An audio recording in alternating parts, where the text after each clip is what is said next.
Olá e bem-vindos. Hoje vamos explorar uma ideia fundamental. Como é que podemos modelar o comportamento de um sistema?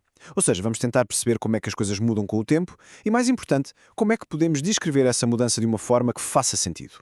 E esta é a pergunta de partida, não é? Pensem no micro-ondas, numa aplicação ou até num carro de aluguer. Todos parecem seguir uma espécie de lógica interna.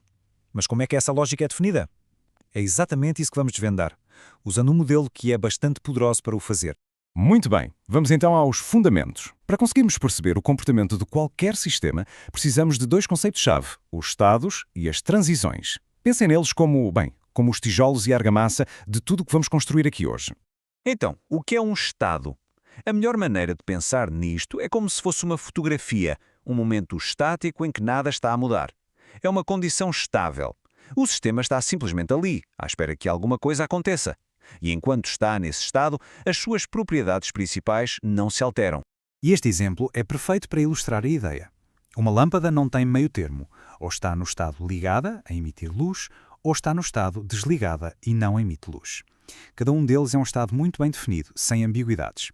E como é que se passa de um estado para outro? Através de uma transição. A palavra-chave aqui é instantânea. Para efeitos de modelação, consideramos que esta mudança não leva tempo. É um salto imediato de uma condição para outra, do estado de origem para o estado-alvo. Ok, agora que já temos os blocos de construção, vamos ver como é que eles se juntam para formar algo mais complexo, a que chamamos de máquinas de estado. É aqui que as coisas começam a ficar realmente interessantes. Uma máquina de estados finita é, no fundo, um mapa do comportamento de um objeto. O termo finita significa apenas que há um número limitado de estados possíveis. E a regra de ouro é que o objeto só pode estar num desses estados cada vez, tal como a nossa lâmpada. A nível teórico, existem duas formas principais de conceptualizar estas máquinas, Moore e Mealy. A grande diferença tem a ver com o que determina o resultado, ou a saída. Numa máquina de Moore, o resultado depende apenas do estado em que o sistema está. Já numa de Mealy, depende do estado e do evento que provocou a transição. Mas na prática, é importante saber que são equivalentes em termos de capacidade.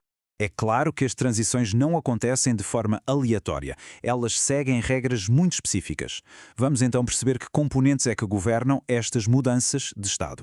Certo, uma transição pode ser definida por até três elementos. Primeiro, temos o evento, que é o gatilho, aquilo que faz a mudança arrancar. Depois podemos ter uma condição de guarda, que funciona como uma verificação extra. E, por fim, uma ação, que é algo que o sistema faz no momento exato em que a transição está a acontecer. A condição de guarda é basicamente o segurança à porta da transição. Mesmo que o evento aconteça, que alguém bata à porta, a transição só avança se esta condição for verdadeira. É uma verificação lógica, uma pergunta de sim ou não que tem de ter sim como resposta para a porta se abrir. Vamos ver este exemplo de um carro de aluguer. Imaginem, o carro está no estado disponível. Acontece um evento transferir. Agora a transição para o estado em trânsito só acontece se a condição de guarda for cumprida. Neste caso, se o carro não estiver reservado. Se estiver reservado, o evento até pode acontecer, mas a guarda bloqueia a transição. Para que toda a gente consiga desenho e comunicar estas máquinas de estado da mesma maneira, usa-se uma linguagem padrão. Essa linguagem é a UML, ou Linguagem de Modelação Unificada. E esta é a sintaxe que se usa em UML para descrever uma transição numa seta. A estrutura é esta. Primeiro o evento, depois entre parênteses retos a condição de guarda e, finalmente, a seguir a uma barra, a ação que é executada. Qualquer uma destas partes é opcional, mas esta é a estrutura completa. Os diagramas em si usam um vocabulário visual bastante simples. Um círculo todo preenchido marca o início do processo. Um círculo dentro de outro marca o fim. Os estados, onde o objeto vive, são retângulos com os cantos arredondados. E as setas, claro, representam as transições entre eles. Uma nota importante: nem todos os símbolos no diagrama representam um estado real do objeto. Os pontos de início e de fim, por exemplo, são chamados de pseudoestados. Eles não são o sítio onde o objeto fica. São apenas marcadores que nos dizem onde é que o processo começa e onde é que ele acaba. Então, qual é o objetivo de juntar todos estes elementos? É conseguirmos definir algo muito importante: o ciclo de vida completo de um objeto. É precisamente isto. Um diagrama de estados não é só um desenho bonito, é uma especificação rigorosa de todas as fases pelas quais um objeto pode passar, desde o momento em que é criado até o momento em que deixa de existir para o sistema. E este é, talvez, o ponto mais importante de todos. Estes diagramas não descrevem apenas, eles impõem regras, definem o jogo. Primeiro, dizem-nos qual é o universo de todos os estados permitidos, Um objeto não pode estar num estado que não esteja no diagrama.